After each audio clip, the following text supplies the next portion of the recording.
Hello, students. Uh, I think you must have covered the two chapters already. Okay, so chapter number 3 and chapter number 2. Okay, so now today I'm going to start with the next chapter. This is chapter number 4.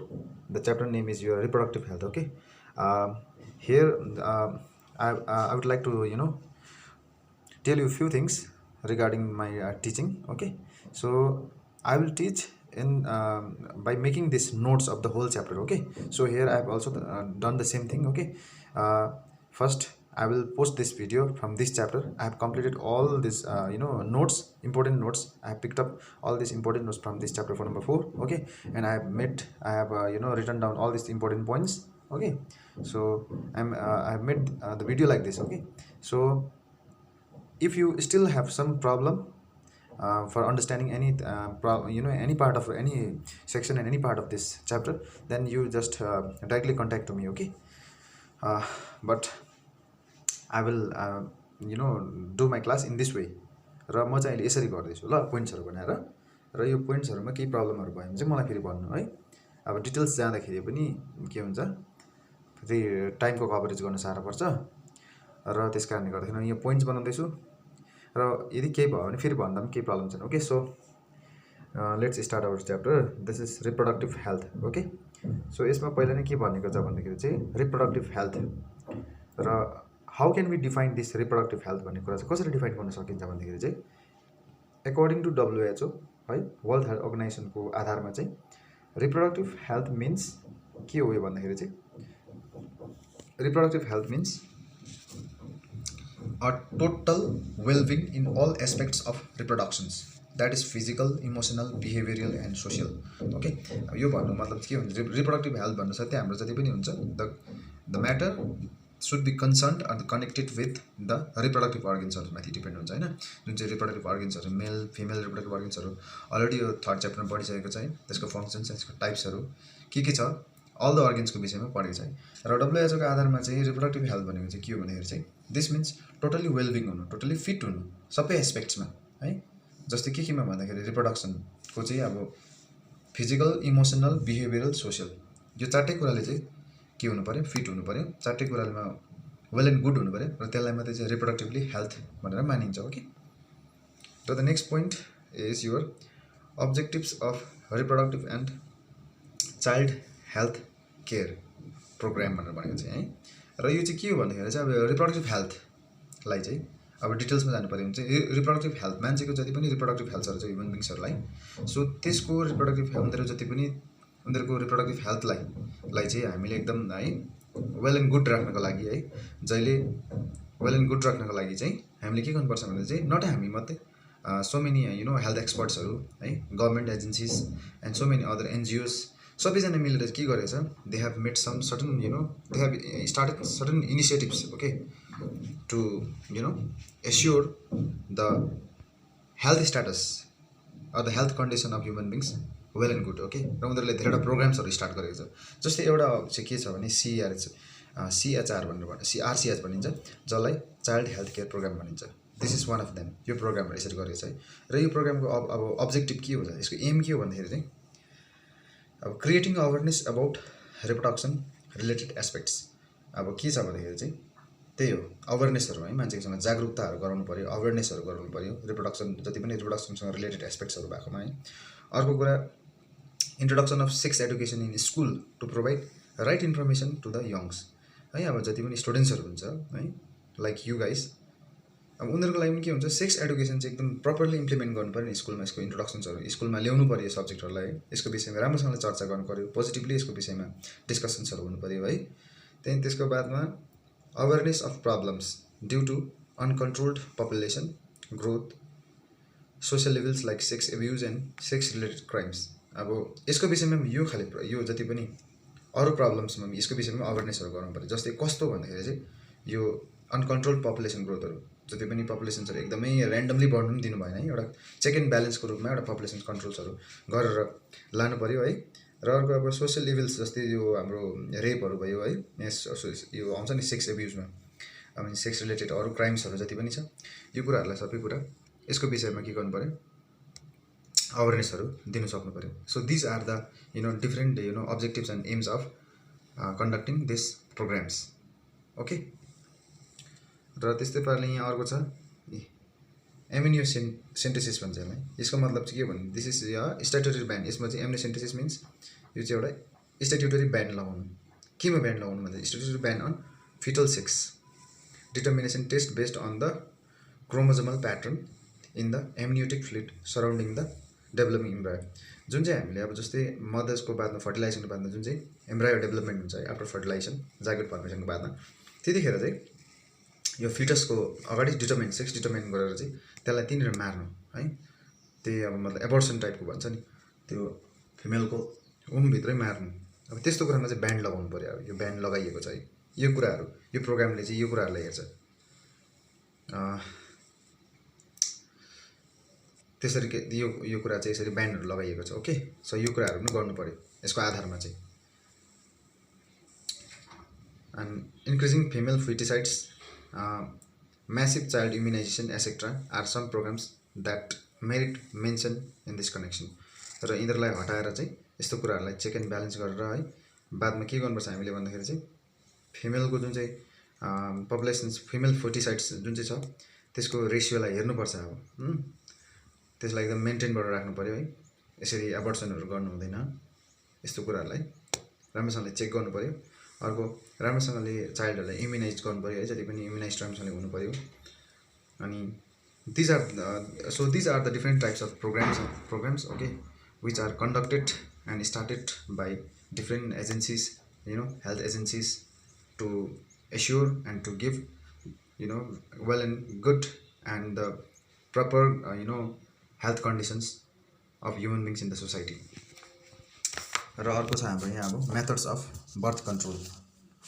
Okay so methods of birth control अब बर्थलाई unnecessary birth पनि त हामीलाई राम्रो होइन र अब यो कुरालाई चाहिँ कसरी कन्ट्रोल गर्न सकिन्छ भन्दाखेरि चाहिँ one is your natural method फर्स्टमा चाहिँ आउँछ नेचुरल मेथड त्यसमा पनि कोइटस इन्टरप्टस भनेर भनिन्छ है सो यो भनेको चाहिँ के हो भन्दाखेरि चाहिँ coitus interruptus means interrupted sex भनौँ न सेक्सलाई इन्टरप्ट गर्नु जस्तै कि त्यतिखेर चाहिँ penis is withdrawn from the vagina just before ejaculation अब जब इन्टरकोर्स हुँदाखेरि चाहिँ पेनिसलाई भजाइनाबाट विथड्र गरिहाल्नु जब चाहिँ स्पर्म चाहिँ इजाकुलेट हुनुभन्दा अगाडि यसलाई चाहिँ नेचुरल मेथड भयो अर्को छ हाम्रो बर्थ कन्ट्रोलको मेथडलाई गर्ने कुन चाहिँ खालको मेथड भन्दा पिरियडिक एब्स्टिनेन्स भनेर भनिन्छ है यसमा चाहिँ के भन्छ चाहिँ couples avoid or abstain from coitus okay from day 10 to 17 of the menstrual cycle when ovulation could be expected र यो कपल्सहरूले जब यिनीहरू हस्बेन्ड एन्ड वाइफले अथवा कपल्सले चाहिँ के गर्छ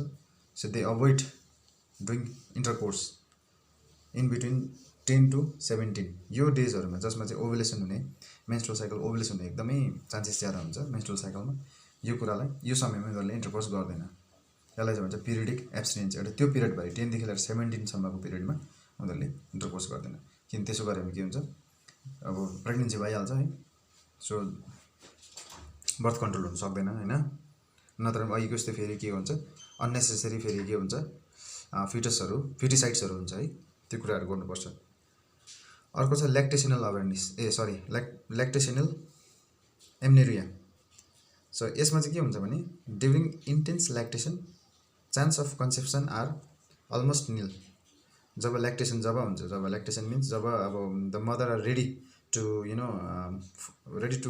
form the milk in their mammary glands so at that time lactation ready पनि भएर अब जब त्यो मिल्क प्रड्युसिङ हुन थाल्छ सो त्यो टाइममा चाहिँ चान्स अफ कन्सेप्सन चाहिँ एकदमै कम्ती हुन्छ है chance of conception are almost nil but effective up to 6 months after parturition त 6 months को बादमा चाहिँ एकदमै के हुन्छ effective up to 6 months after पार्चुरेसनको बादमा 6 monthsसम्म मात्रै चाहिँ इफेक्टिभ रहन्छ नभए अलमोस्ट के हुन्छ निल नै हुन्छ पार्चुरेसन त यो बुझ्यो होला अस्ति अर्को च्याप्टरमा के र यो एउटा मेथड भयो हाम्रो नेचुरल मेथड अर्को मेथड चाहिँ हाम्रो बेरियर मेथड अब बेरियर मेथडमा दुईटा बेरियर मेथड छ बर्थ कन्ट्रोल गर्ने two methods of birth control a barrier is placed between the penis and vagina during intercourse so that the sperm can not meet the ovum for fertilisation okay र जब चाहिँ हाम्रो barrier मेथडमा दुईटा खाले छ त्यसमा चाहिँ त्यो physical meeting of sperm between penis and vagina हुनु दिँदैन। र एउटा चाहिँ के छ त्यसमा भन्दाखेरि चाहिँ बेरियर मेथडमा एउटा छ condoms protects against pregnancy as well as sexually transmitted disease पनि हो, इन्क्लुडिङ HIV एड्स है। कन्डम्स एउटा भयो। र अर्को छ हर्मोनल मेथड्स। हर्मोनल मेथड्समा चाहिँ के गर्छ भन्दाखेरि चाहिँ OCP ओरल कन्ट्रासेप्टिभ पिल्सहरू खाने गर्छ है। र त्यसले चाहिँ के गर्छ भन्दाखेरि चाहिँ after taking this oral pills they results in prevention of ovulation and disrupts the endometrium.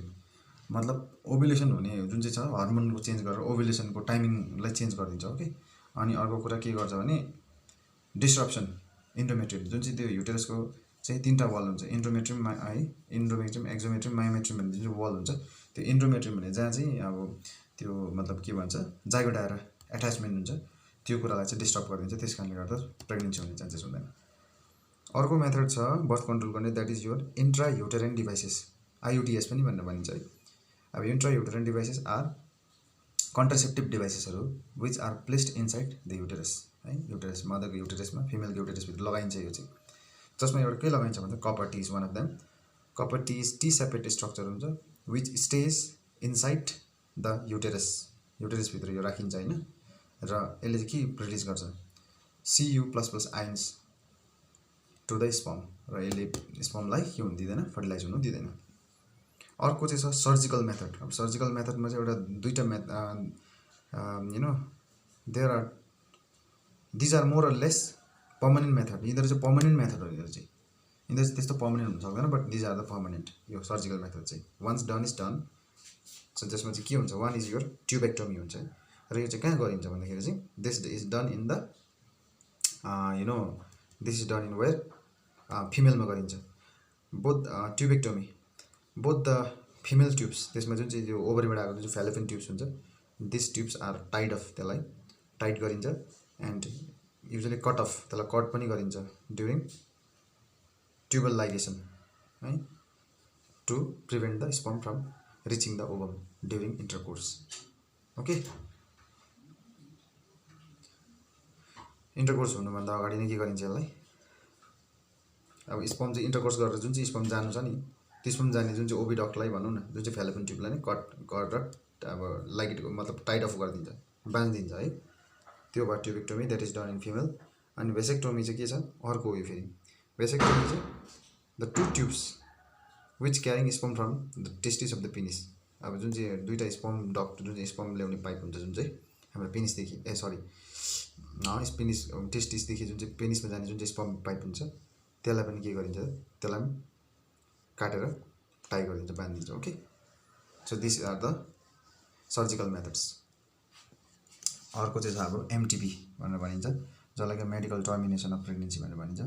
यसमा के गरिन्छ भन्दाखेरि चाहिँ intentional or voluntary termination of pregnancy.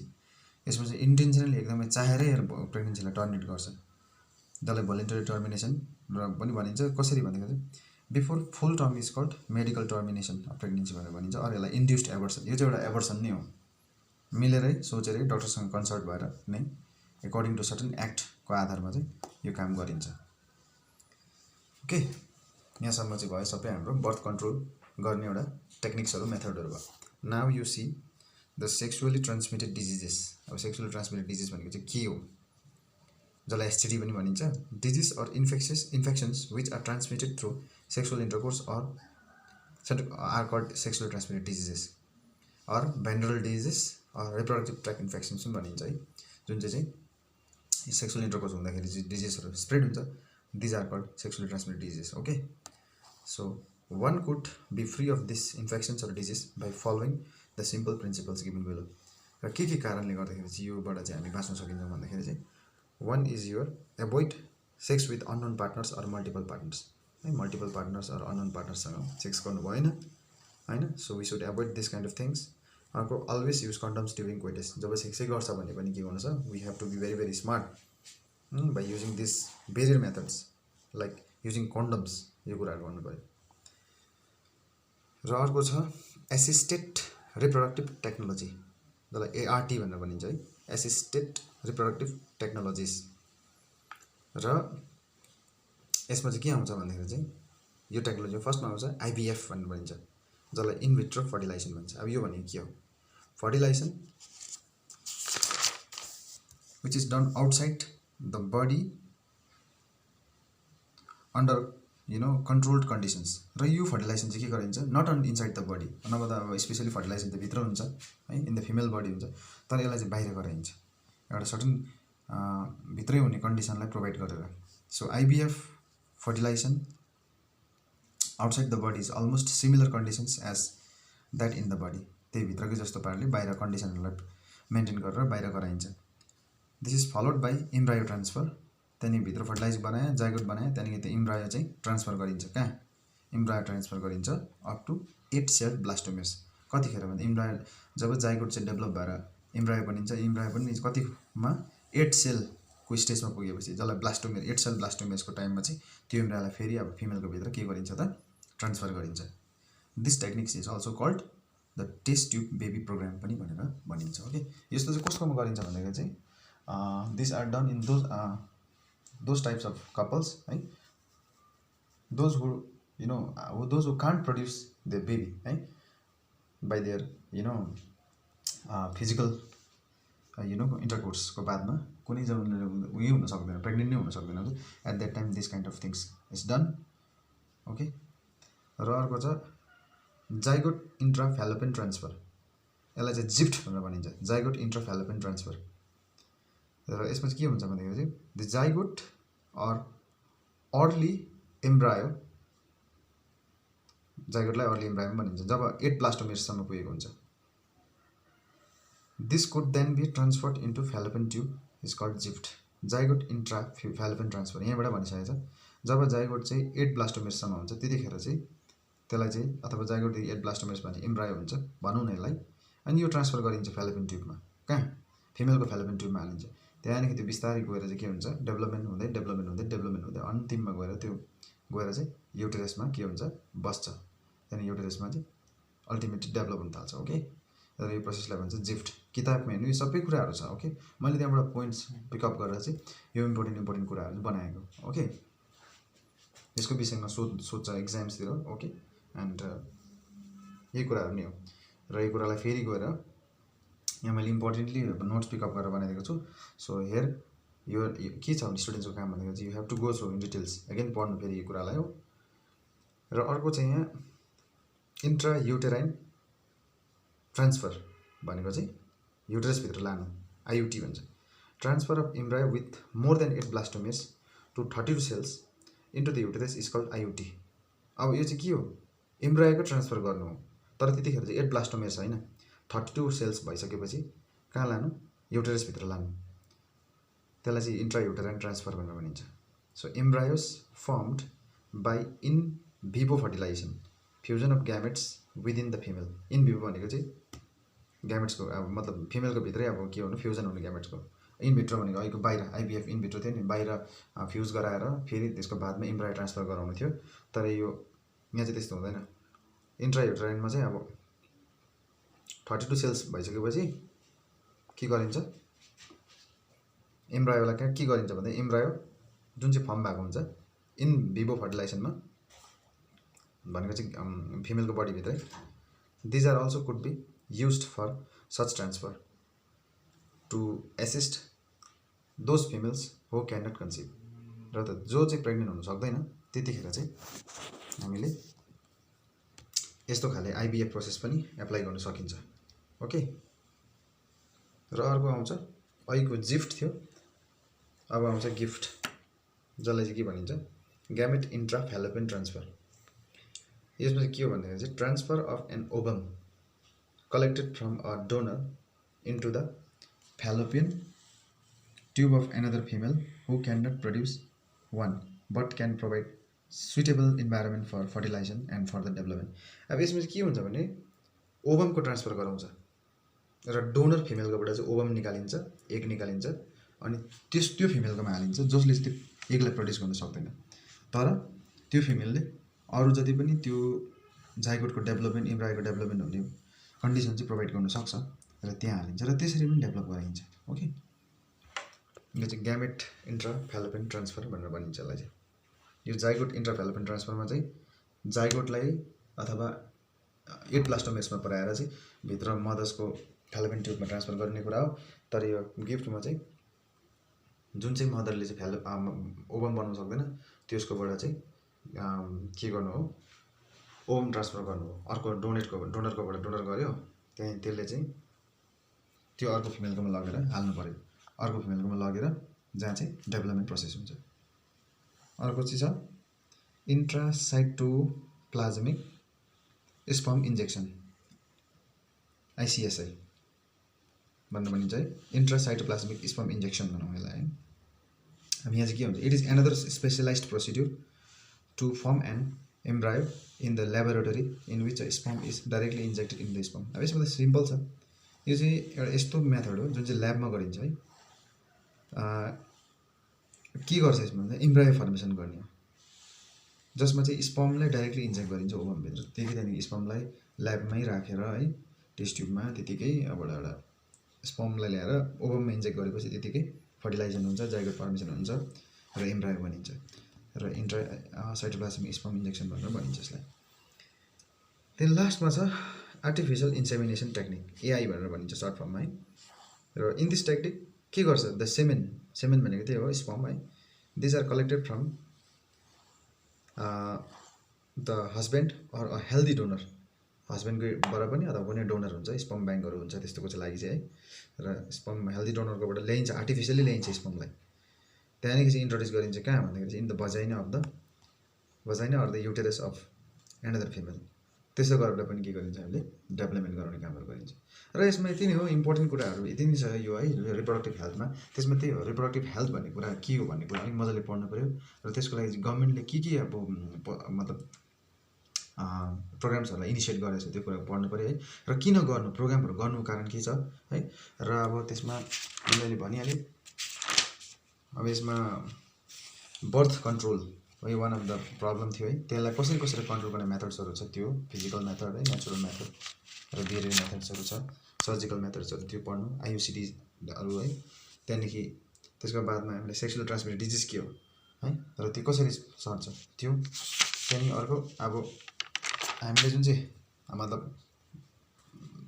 Pregnancy बनाउनु छ, कन्सिभ गराउनु छ है, यदि कुनै अब हुन्छ फर्टिलाइजेसन गराउनु छ भने what are the different techniques छ भन्दाखेरि त्यो मैले भनिहालेँ, ART, जिफ्ट है, IUT, यो GIFT, ICSI, AI, these are all the things. Okay, so now I have concluded this video from this chapter. Okay, एकदमै यहाँ छोटो फर्ममा मैले बनाएर सकिदिएको छु ताकि तपाईँहरू सबैलाई बोरिङ नहोस् भनेर। ओके, र यसमा कुनै प्रकारको केही प्रब्लम यदि भएको छ, कहीँ केही बुझेन भने जस्ट म यो चाहिँ अब युट्युबको थ्रुबाट लिङ्कबाट छोड्नेवाला छु, यसमा मलाई सोद्धा हुन्छ। Okay, no problem. So I am ready to explain you again. Understood? Thank you.